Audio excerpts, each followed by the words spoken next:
Soup making மிஷினை பற்றி பார்க்க போகிறோங்க. இந்த பதிவில் முழுமையாக சொல்லியிருக்கேன். பொறுமையாக 3 நிமிஷம் 4 நிமிஷம் ஆகும், முழுமையாக பாருங்கள்.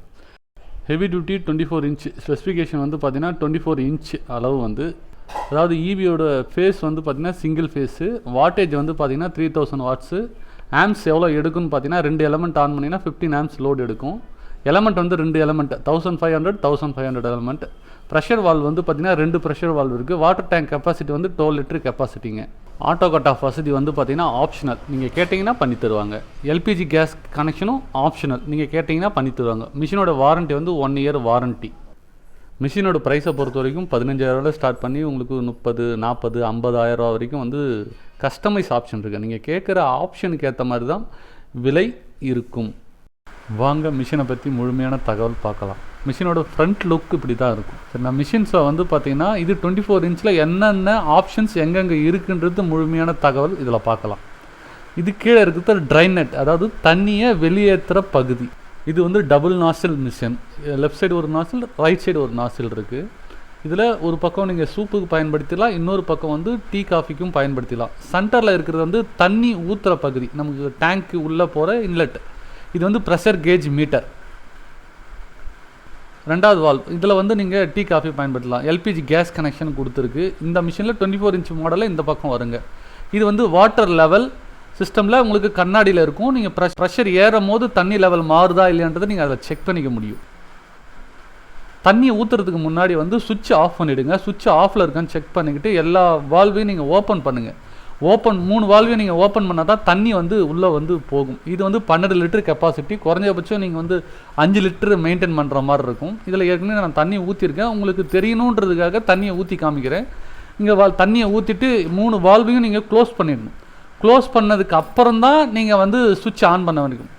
நம்ம வாட்டர் லெவலில் பார்த்தீங்கன்னா தண்ணி கிட்டத்தட்ட உங்களுக்கு வந்து பார்த்திங்கன்னா ஆவரேஜ் அளவு காட்டும். அதே கோடு போட்டிருக்கும். நீங்கள் மிஷின் வாங்குறவங்களுக்கு டீட்டெயிலாக அது மிஷின் பார்க்கும்போது உங்களுக்கு தெரியும். எல்லா வால்வையும் நம்ம ஃபுல்லாக க்ளோஸ் பண்ணிவிட்டு எல்லாம் டைட்டாக இருக்கான்னு செக் பண்ணிக்கோங்க ஒரு தடவை. இப்போ இபியை நம்ம ஆன் பண்ணுறோம். ஒரு சுவிட்ச் வந்து பார்த்தீங்கன்னா உங்களுக்கு 1500 வாட்ஸ், இன்னொரு சுவிட்ச் 1500 வாட்ஸ், மொத்தம் 3000 வாட்ஸ். குறைஞ்சபட்சம் நீங்கள் 4 ஸ்கொயர் mm ஆச்சு யூஸ் பண்ணணும். அப்போ தான் 15 ஆம்ஸ் லோடு வந்து அது தாங்கும். டாப்பில் இருக்கிற ஓட்டை வந்து பார்த்தீங்கன்னா நம்ம குக்கரில் ப்ரெஷர் வந்த உடனே வால்வை ரிலீஸ் ஆகும் இல்லைங்களா, அந்த மாதிரி ஒரு ஓட்டை.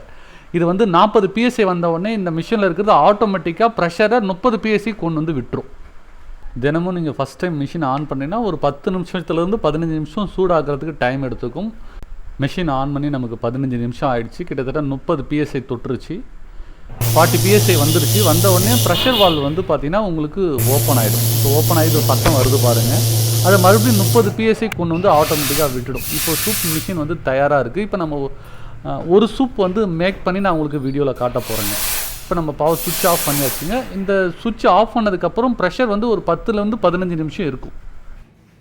இப்போ மிஷினில் நம்ம ஒரு சூப் செஞ்சு காட்ட போகிறோங்க. ஒரு சூப் வந்து தூதுவளை சூப்புங்க. ஒரு பாத்திரம் வந்து எடுத்துக்கலாம் சூப் செய்கிறதுக்கு. உங்களுக்கு வீடியோவில் தெரியணுன்றதுக்காக நான் குட்டி பாத்திரம் பயன்படுத்துகிறேன். அதுக்குன்னு தனியாக பாத்திரம் இருக்குது, அதை பயன்படுத்தணும். 225 ml தண்ணி இருக்குது. 225 ml தண்ணிக்கு 10 கிராம் மசாலா பயன்படுத்தலாங்க. 1 கப் தூதுவளை சூப் செய்கிறதுக்கு 10 கிராம் மசாலா, 250லேருந்து 225 ml தண்ணி.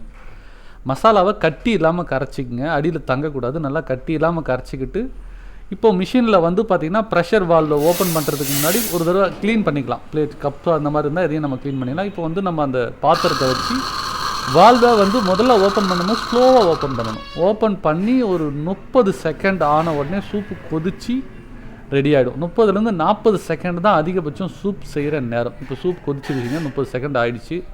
இப்போ நம்ம ஒரு பிளேட், ஒரு ஸ்பூன் ஒன்று வச்சு நம்ம அதில் வந்து சூப்பை ஊற்றி மேலே கொஞ்சோண்டு புதினா கொத்தமல்லி கார்ன் சிப்ஸை மேலே போட்டு கஸ்டமர் கையில் கொடுக்க வேண்டியது தான். சூப் செய்கிற நேரம் வந்து ரொம்ப ரொம்ப ஷார்ட் டைம் தான். உங்களுக்கு வீடியோவில் தெரியணுன்றதுக்காகத்தான் நான் சின்ன பாத்திரத்தை வீடியோவில் காமிச்சிருக்கேன். நீங்கள் சூப்புக்குன்னு வர பெரிய பாத்திரம் தான் பயன்படுத்தணும். மூடி வச்சு வரும். கிட்டத்தட்ட 1.5 லிட்டர் 2 லிட்டர் பிடிக்கிற கொள்ளளவு இருக்கும். நான் இன்னொரு வீடியோவில் காமிச்சிருக்கேன். நம்ம வீடியோஸை அடுத்தடுத்த வீடியோஸை நீங்கள் பார்த்தீங்கன்னா உங்களுக்கு நல்லா தெளிவாக புரியும்.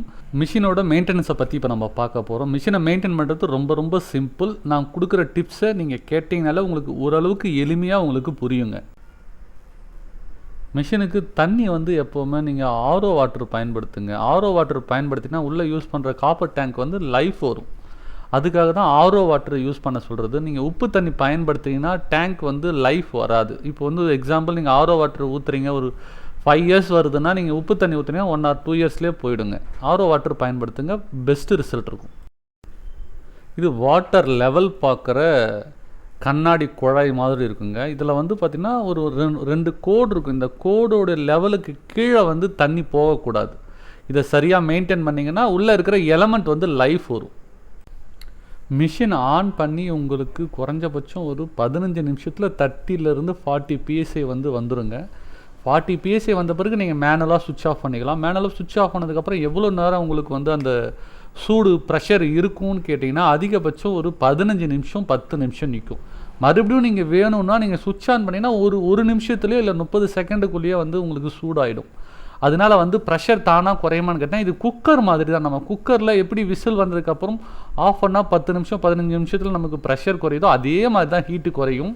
அதனால நீங்கள் கன்ஃபியூஸ் ஆக வேண்டிய தேவை கிடையாது. இதில் இந்த மிஷினில் வந்து பார்த்தீங்கன்னா எல்பிஜி கேஸ் சப்போர்ட்டும் இருக்குது. இந்த எல்பிஜி கேஸை நீங்கள் டியூப் சொருவி கிளிப்பை சேஃபாக போட்டுக்கணும். கீழே சிலிண்டர் நீங்கள் கனெக்ட் பண்ணிக்கலாம். அதிகபட்சம் எஃபிஷியன்சி உங்களுக்கு எதில் கிடைக்குன்னா ஈபியில் தான் நல்ல எஃபிஷியன்சி கிடைக்கும். ஆனால் கேஸில் அந்தளவுக்கு எஃபெக்டிவாக இருக்காது. ஆனால் நீங்கள் எமர்ஜென்சி பர்பஸுக்கு யூஸ் பண்ணிக்கிறதுக்காக நீங்கள் gas connection tube connection connect பண்ணி வச்சுக்கலாங்க. நீங்கள் கேஸில் யூஸ் பண்ண போகிறீங்கன்னா மிஷினை தூக்கிட்டு கீழே வந்து ஸ்லோவாக ஓப்பன் பண்ணிவிட்டு லைட்டரை வச்சு நீங்கள் ஆன் பண்ணிக்கலாம். அந்த டேங்க்கு கீழேயே வந்து பார்த்திங்கன்னா கொடுத்துருப்பாங்க, ஆன் பண்ணிக்கலாம். கேஸ் எரியுதா இல்லையான்றது இந்த ஓட்டை வழியாக நீங்கள் பார்த்துக்கலாம். மிஷினுக்குள்ளே வந்து ரொம்ப பெரிய விஷயம்லாம் ஒன்றும் கிடையாது. உள்ளே ஒரு டேங்க்கு 2 எலமெண்ட்டு டியூப் கனெக்ஷன் தான் இருக்குது. அதனால் வந்து சாதாரணமாக ஒரு எலக்ட்ரிஷியன் கூட வந்து இதை ப்ராப்ளம்னா ஹேண்டில் பண்ண முடியும். இது வந்து 2 எலமெண்ட் இருக்கிற ஒரு ஃபோட்டோ ஷாட்ஸு. சரிங்களா? எதுக்காக இதை கொடுத்துருக்கேன் அப்படின்னா உங்களுக்கு புரியணுன்றதுக்காக தான் கொடுத்துருக்கேன். ரொம்ப சிம்பிளாக கழட்டி மாட்டக்கூடிய மெத்தட். இப்போ மேலே காட்டுறது வந்து ப்ரெஷர் வால்வு அப்படின்னு சொல்லுவோம். நீங்கள் இந்த ஃபோட்டோவில் பார்க்கக்கூடிய டாப்பில் இருக்கிறது தான் ப்ரெஷர் வால்வு. நம்ம குக்கரில் எப்படி வந்து ஒரு குறிப்பிட்ட ப்ரெஷர் வந்தால் வால்வ் ஓப்பன் ஆகுதோ அதே மாதிரி 40 PSI வந்துருச்சுன்னா இந்த 30 PSIக்கு மாற்றக்கூடிய ப்ரெஷர் வால்வுங்க. ரொம்ப சிம்பிளானது. மிஷினோட மெயின்டெனன்ஸில் இது ரொம்ப முக்கியமான பகுதி. தண்ணியை வெளியேற்றுறதுங்க. தண்ணியை எப்படி வெளியேற்றணும்னா மேலே இருக்கிற 3 வால்வையும் கொஞ்சம் ஓப்பன் பண்ணிவிட்டு அதுக்கப்புறமா நீங்கள் கீழ் வால்வை ஓப்பன் பண்ணிங்கன்னா தான் தண்ணி வெளியே வரும். மேலே இருக்கிற எல்லா வால்வும் நீங்கள் க்ளோஸ் பண்ணி வச்சுட்டு நீங்கள் தண்ணியை ஓப்பன் பண்ணிங்கன்னா வராது. ஏன்னா ஏர் இன்டேக் ஆனால் தான் அவுட்டு உங்களுக்கு வெளியாகும். நீங்கள் ஆரோ தண்ணி பயன்படுத்துனீங்கன்னா வாரத்துக்கு ஒரு முறை நீங்கள் ரிலீஸ் பண்ணால் போதும். நீங்கள் மற்ற தண்ணி பயன்படுத்தினா தினமும் நீங்கள் அவுட்லெட்டை உள்ள தண்ணியை ஊற்றிட்டு வெளியே எடுக்க வேண்டியது இருக்கும். முடிஞ்ச வரைக்கும் நீங்கள் ஆரோ வாட்டர் பயன்படுத்திங்கன்னா உங்களுக்கு டேங்க்கும் லைஃப் வரும். ப்ளஸ் வந்து பார்த்தீங்கன்னா நீங்கள் தண்ணியை வெளியேற்றுற டைமும் இன்க்ரீஸ் ஆகும்.